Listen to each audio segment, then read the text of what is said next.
What's up guys, and welcome back to Rising Thrills. And in today's video, I'll be counting down the top 15 new for 2025 roller coasters. And 2025 really just looks like it'll be a great year for coaster additions, which is partly because of 2024 that many of the coasters that were supposed to open didn't open. Whether that be, the rides started construction too late and they had to delay the rides, or it's in a brand new park, like the Mattel Adventure Park or whatever it's called in Arizona.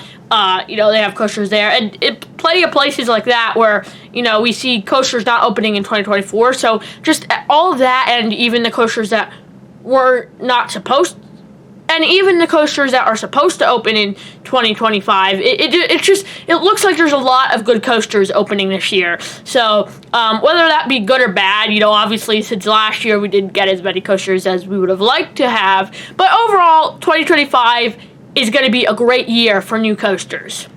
So coming in at number 15 is Quantum Accelerator at Six Flags New England. And the reason this is so low on the list is just because it's really designed for families, for children, but overall it does look like a good coaster. Hopefully there will be some airtime, and this is a Intamin family straddle launch coaster, which it's definitely interesting to see that Six Flags is adding straddle coasters, which we didn't see them used to do that. Well, they did at some of the parks up in New England in that area, but this is really one of the first Intamin family launch coasters that Six Flags has added, and it looks like a good coaster. Hopefully there'll be some airtime. Hopefully the launches will be fairly intense, but overall it is designed for family and children, and overall it's not really the most exciting coaster. So moving on to number 14. And number 14 is Georgia Surfer coming to Six Flags Over Georgia in 2025. A lot of people might have this higher in the list, but this list for me is personally more for what coasters I'm most anticipating and which I'm more excited for. And, don't get me wrong, this looks like a good coaster, but, some of the factors that make me put this so low is it's not a full layout coaster. It's a shuttle coaster, so it's not full circuit. Where you go back and forth on the same piece of track, and you don't have a full circuit that you just go around once. And you don't have a full circuit that you just go around once. But overall, it looks like a good coaster. It's just, since it's delayed, and this isn't my favorite model, really, from what it looks like, it doesn't look like the best model. So since it's delayed, and that it's a shuttle coaster, and I don't really like shuttle coasters, that's why I have it at number 14. But overall, it does look like a fun coaster. Moving on to number 13. Coming in at number 13 is Hot Wheels Twin Mill Racer at Mattel Adventure Park in Arizona. So, I believe last year I had this on my list as well. It looks like a fun coaster. Of course, it is a Chance Rides Hyper GTX. And this is really a ride that, obviously, the first one was, I believe it's Storm Chaser at Kentucky Kingdom. So, this was a ride that for a while, I'm like, they need to build more of these because they look like great coasters. And the fact that they can put inversions on these coasters, I was really excited to see what they would do next with this coaster model. And I'm excited to see when this ride opens because it looks like a great ride. And I had this on my list last year. I probably said more about it then. But it looks like a great ride, a few inversions, hopefully some good airtime, and I'm very hopeful for this ride, and I'm very anticipated for this ride. So obviously I had this on my list last year. So moving on to number 12. Coming in at number 12 is Big Bad Wolf: The Wolf's Revenge at Busch Gardens, Williamsburg. This is a B&M family inverted coaster, so, we're getting back to the trend of adding, B&M family coasters, which we have been seeing throughout the past 2 to 3 years. And it is good in my opinion, but at the same point, I would like to see some more B&M, more intense B&M coasters. But overall, it looks like a fun coaster. But my one complaint with it is the name, Big Bad Wolf: The Wolf's Revenge. We can just call it The Wolf's Revenge, or Big Bad Wolf 2, or whatever. Or Big Bad Wolf: The Revenge. I don't know why they had to do Big Bad Wolf: The Wolf's Revenge. Most people are going to shorten that name down. But it looks like a good coaster, and hopefully it'll be a lot smoother than some of these previous B&M coasters that have been opening up that have not been that smooth. And, you know, we don't know why they are like that. You know, nothing has come out to show why they're so rough. You know, it could be something with the gauging of the track compared to the distance between the two wheels. But I feel like if it was something like that, they could just take apart the trains and, you know, drill new holes for the wheels. Something like that, the wheel bogies. Something like that. So I don't think that's what it is, but I have no idea why these rides are so rough. But, yeah, Big Bad Wolf, The Wolf's Revenge, looks like a good coaster. And I'm putting it at number 12 just because there's a lot of fun coasters opening up in 2025. Coming in at number 11 is Yoi, which is an RMC dueling Raptor track coaster. So one side is a more intense side with inversions, more airtime, and then the other side is, you know, more of a family attraction and, you know, less intense elements. And throughout this ride, the two sides are going to be, you know, going over each other, twisting around each other a lot. You know, something like Twisted Colossus at Six Flags Magic Mountain. This is Yoi. It's going to Wallaby Holland. So it looks like a great coaster, and it's definitely good to see that RMC is very diversifying their coaster portfolio with more models, and this looks like a great coaster, and I'm just excited to see how it is. Obviously, I probably won't ride it, but you know, other people, but it looks like a good ride. Coming in at number 10 is Flash Vertical Velocity at Six Flags Great Adventure in Jackson, New Jersey. This ride, you know, I'm not terribly excited for it, but it does look like a good ride. It's definitely cool to see that, or just, you know, good to see that Vekoma is really diversifying. It's definitely good to see that Vekoma is, you know, starting to build more coasters in North America. You know, they had all of their, you know, European coasters there for a while. They weren't building any in the U.S. It's good to see that they're coming back to the USA and, you know, making more coasters. This looks like a great coaster. It's just that, you know, it's delayed, so that really, the hype for it has really died down because it was delayed. But it looks like a good coaster, and hopefully eventually I ride it. It looks like a good ride. Yeah. But that's all I have to say for Flash Vertical Velocity at number 10. Now moving on to number 9. Coming in at number 9 is Wrath of Rakshasa at Six Flags Great America in Gurnee, Illinois. This is a B&M dive coaster, so it's good to see that we have more B&M dive coasters coming out. You know, obviously the B&M dive and the B&M wing coasters, they're not really the most intense coasters. They don't have much airtime, but it looks like a good coaster. It has a lot of really fun inversions and different elements. I think there's some airtime moments in this ride, and the step-up underflip kind of... It's not a step-up underflip, but it's kind of like a step-up underflip. But it looks like a good element, and all the other elements on it look like good elements on Wrath of Rakshasa. And it's just good to see that we have another dive coaster. I feel like for this park, a dive coaster will do so well, especially because they already have a wing coaster, so they'll have a wing and a dive coaster. It'll be great. I'm sure this park's attendance will go up pretty good in 2025 because of this ride, and just overall, this looks like a good ride, and probably, I have a feeling it's going to be one of the better B&M dives. That's just my personal opinion. It looks like a good coaster, and I'm excited to see how it turns out. Now moving on to number 8. Coming in at number 8 is Rapterra at King's Dominion in Doswell, Virginia. This is a B&M wing coaster. It looks like a great coaster. The one thing that I really do not like about this coaster is that a lot of the older B&M wing coasters had elements that were like feet choppers and leg choppers and head choppers, where, you know, you think you think there isn't enough clearance, and you think, you know, you might hit something, but you don't. You know, obviously it's safe, but, like, you know, it gives the illusion that, you know, you're very close to the object, and this ride doesn't really have that, and that's a thing that the older B&M wing coasters really monopolized on. So that's the one thing I wish they'd do that. You know, that's something they could always do down the road. Add in, you know, because it's like theming basically, so you can add that in down the line. But I hope they do that because it would make it 10 times better.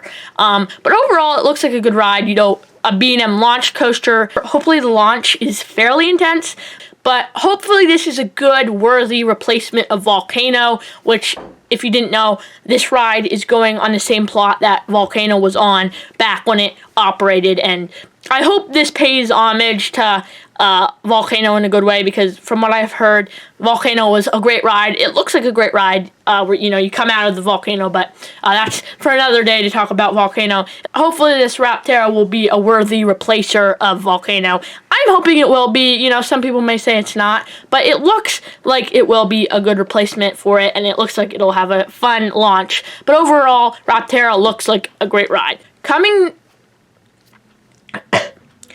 in at number 7 is Fire Runner at Lost Island Theme Park in Iowa. This is an RMC Raptor style ride, and it's just great to see a park like Lost Island is adding a new coaster. You know, they really haven't been the best in terms of a new park. They haven't had a ton of attendance, and I feel like if the water park that this park is connected to wasn't operating, this park would have closed already, because they don't get much attendance. But hopefully in 2025 more people will come out to Lost Island, because it looks like a really good park. They're gonna have like a pretty good top 3, and this Fire Runner will be a great addition. RMC, of course, RMC makes some of the best coasters, so hopefully this will be a good coaster. And you know, there's not much to say about it, because, you know, yeah. But that's what I have to say about Fire Runner at Lost Island. Now moving on to number 6. Coming in at number 6 on the top 15 new for 2025 coasters is Palindrome at Codaland in Texas. If you don't know about Codaland, obviously the park hasn't opened. It was supposed to open, I think, like 3 or 4 years ago. And it's, you know, there's a racetrack there, and they wanted to build a park around it. So, you know, this is one of the first ride that they were going to open, and actually they announced another ride a few years ago that has yet to open as well. But Palindrome, hopefully it'll open in 2025. I'm pretty sure it will, because I think it's mostly under construction. I don't think there's much left to do on it. But it looks like a good ride, and it has some good elements, like that spike with the kind of kink to the spike, where, you know, you're going up at one angle and then you change and you're going up at a different angle, and that roll that goes over, or that, I forget if it's a stall or a roll that goes over the road, that's one of the best elements. And then of course you have the turntable, you know, to get you back on, because it's really a weird coaster, because it's a kind of a shuttle coaster. Well, it is a shuttle coaster, but it is a full circuit. So, you know, you go over the same piece of track twice, and then you come back to before the lift, or you come back to after the lift hill. Then there's a turntable, which you connect up to another piece of track and get back to the station. But this looks like a great ride. It's honestly one of the rides that I'm most anticipated for in 2025. It looks like a great ride. Some of these other rides you may have higher, but this ride it looks pretty good, and it looks like a ride I would like a lot. But it looks like a good ride. Moving on to the next one. Moving on to number 5, and I was talking about this earlier with Palindrome. This is Circuit Breaker at Codaland, which is another coaster that was supposed to open a few years ago, but hopefully in 2025 it'll open, which is a Vekoma tilt coaster. It looks like a great coaster, and I'm excited for it. I've never been on a tilt coaster. I think the only ones that are currently operated are the older models of the tilt coaster that are out in China. So this looks like a great coaster. You know, a tilt is probably not the best coaster, but it looks like a good coaster. It looks like they incorporated some pretty cool elements in with this ride, and overall, I'm excited for it. But yeah, moving on to the next one. And since we were just talking about a Vekoma tilt coaster, I thought, why not put the other Vekoma tilt coaster right after it, because they're really not that different. And this is Siren's Curse at Cedar Point in Sandusky, Ohio. My one complaint with this is it's right next to their dive coaster at Cedar Point, and I don't really think that's that good to have a dive coaster and a tilt coaster. In my opinion, you're technically doing the same thing, and especially when they're right next to each other. I don't really like it. But anyway, it looks like a fun coaster. It looks like, again, they incorporated some cool elements. And the story of this ride, it was originally supposed to go to Energylandia in Poland, but then they sold it to Six Flags, and then it was at Six Flags Mexico, And then they finally decided, well, let's just put it up at Cedar Point because of the whole Top Thrill Dragster, Top Thrill 2 scenario, situation, whatever you want to call it. You know, so they're like, we really need a coaster in 2025 to make up for that. So it looks like a good coaster, like I said, with the previous tilt coaster. It looks like they're going to try to incorporate some pretty cool elements on this. And it looks like a good coaster. You know, they're getting pretty far along in the construction, especially considering when they started. So it looks like a good coaster, and it's a tilt coaster. It's a tilt coaster, so there's not a ton to talk about. Moving on to the next coaster. Coming in at number 2 is Tecuani Beast, which is coming to a park in Mexico. This really looks like a great coaster. It's an Intamin multi-launch coaster, and I believe it's one of the first multi-launch coasters coming to Mexico. It looks like a great coaster. It looks like it has a really good layout, and I'm excited for it because really, this is the coaster coming to Mexico that I've been the most excited for. Probably, yeah. I think it'll probably be the best coaster in Mexico, and maybe even high up in the list of all the coasters in North America. It really looks like a great coaster, and you know, it's great. This is just the definition of a good Intamin coaster. It looks like a great coaster, and I'm just overly excited for it. It looks like a great coaster. And it looks like a great coaster, and I'm just overly excited for it. It looks really good. So, moving on to number 1. And before we get to number 1, I just want to make sure, if you're not already subscribed, make sure you go down and you subscribe. Moving on to number 1. Coming in at number 1 is Alpine Fury at Canada's Wonderland. This looks like a great coaster, and I think a lot of other people have put it at number 1 in their new for 2025 coasters. It is a great coaster, and I mean, some of these other coasters are pretty close to it, but it's just amazing that this coaster exists. It's just, you know, there's a lot of stuff I could say about it. I just want to say it's amazing. You know, it has a lot of inversions. It'll have the most inversions on any coaster in North America, so I'm excited to see how it turns out. And definitely the part where it comes out of the mountain, that looks like great. You know, supposedly there's going to be fire shooting out. I hope it does that, but that may have just been the renderings. It looks like a great coaster, most inversions, and it looks like it'll have some good airtime moments. And it's just amazing that they were able to squeeze this into the Wonder Mountain, that Canada's Wonderland, because they already have, I think, like 3 coasters on that mountain. So just the fact they could add a 4th, they're going to be really tight. But this looks like a good coaster, and overall, I'm just really excited for it. See how it is. But yeah, that was number 1, and I really hope you guys enjoyed this video. I enjoyed making it. I hope to see you in the next one. Goodbye.